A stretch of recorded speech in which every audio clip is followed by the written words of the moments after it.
Congresswoman Jasmine Crockett, a rising voice in the Democratic Party, took the floor at the House Oversight Committee to ask a question this administration clearly doesn't want answered. What do the newly declassified MLK files actually reveal? Spoiler alert, it's not about Dr. King. It's about what your government did to silence him. And as you'll hear, the parallels to today's assault on civil rights are uncomfortable. For being here. Sorry. You're good to go. I just want to add to the record, this was submitted to us. To the members of the Committee on Oversight and Government Reform, we are here to answer the question, what do the declassified MLK records reveal and why do they matter? These documents are significant because of what they reveal to the American people about the Federal Bureau of Investigation. I submit that there are 3 facts that the American people need to know to contextualize these records. First, the FBI is the main actor within this historical drama, not Dr. King. The Modern Freedom of Information and Privacy Act was signed into law so the American people could petition for U.S. executive branch agency records to hold our government accountable to the rule of law. When President Johnson signed FOA into law, he stated, "This legislation springs from one of our most essential principles. A democracy works best when the people have all the information that the security of the nation permits.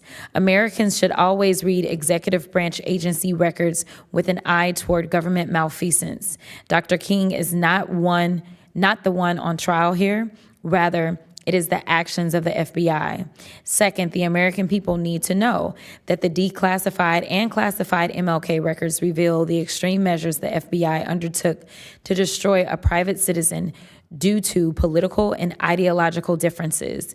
As both the U.S. House Permanent Select Committee on Intelligence and the U.S. Senate Select Committee on Study Governmental Operations with respect to intelligence activities revealed, the campaign to investigate King was not based on criminal activity or legitimate national security concerns.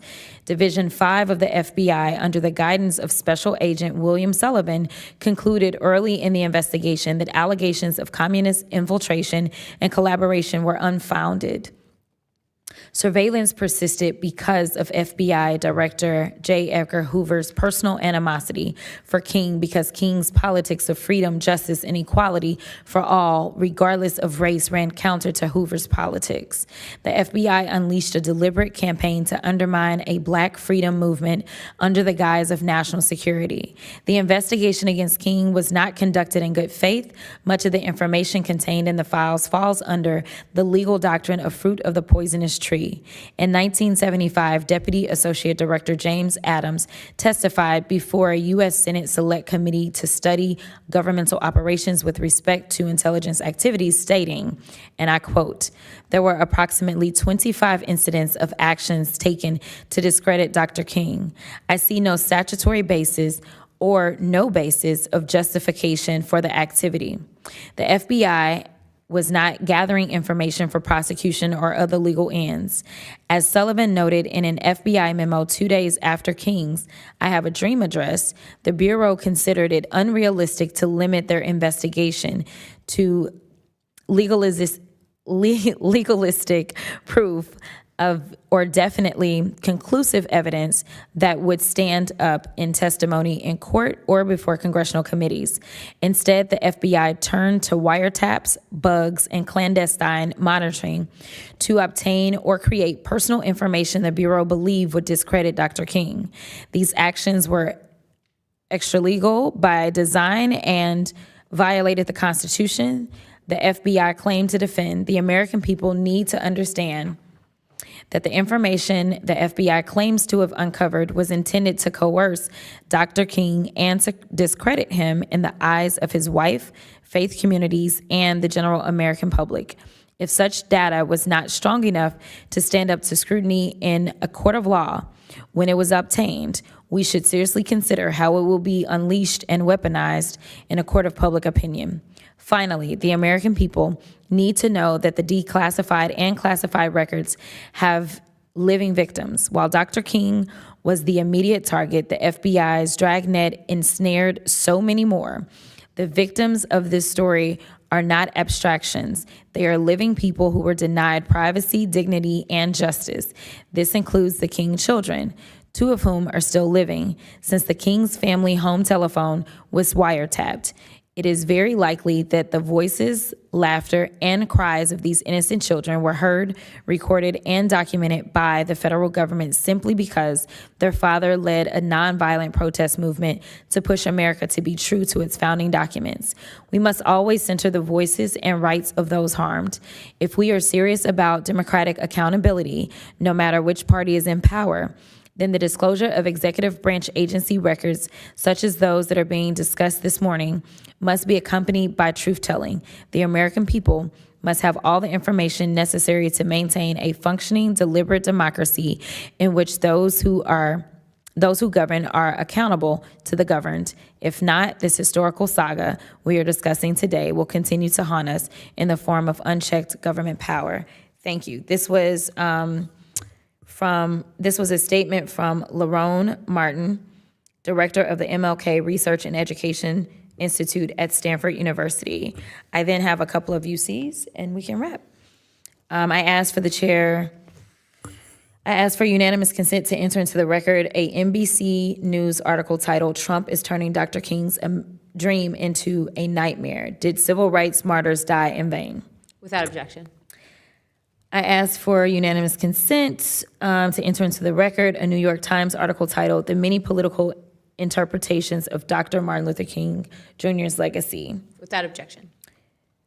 The next one is a Times article titled, "With MLK Files Released, Trump Plays Fire with a Legacy Whose Importance He Doesn't Fully Grasp." Without objection. There's another one where it says, "Trump says DEI civil rights policies hurt white people. Do they?" Without objection. This one is from the ACLU. It says, "Trump's attempt to roll back key civil rights enforcement tool." Without objection. CNN article, "Judge deals blow to Trump Justice Department's use of Civil Rights Act to clean voter rolls." Without objection. And the final one is from the Southern Poverty Law Center, and it's titled, "Trump Executive Action on Voting Explained." Without objection. And with that, I will yield. In closing, I want to thank our Congresswoman Jasmine Crockett, reading the words of Dr. Lauron Martin from Stanford University, laid bare an uncomfortable truth that this administration would rather you forget.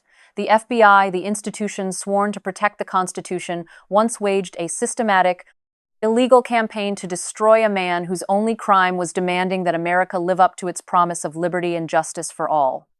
Let's be clear about what these declassified files actually reveal. Not scandal about Dr. King, not communist infiltration, not threats to national security.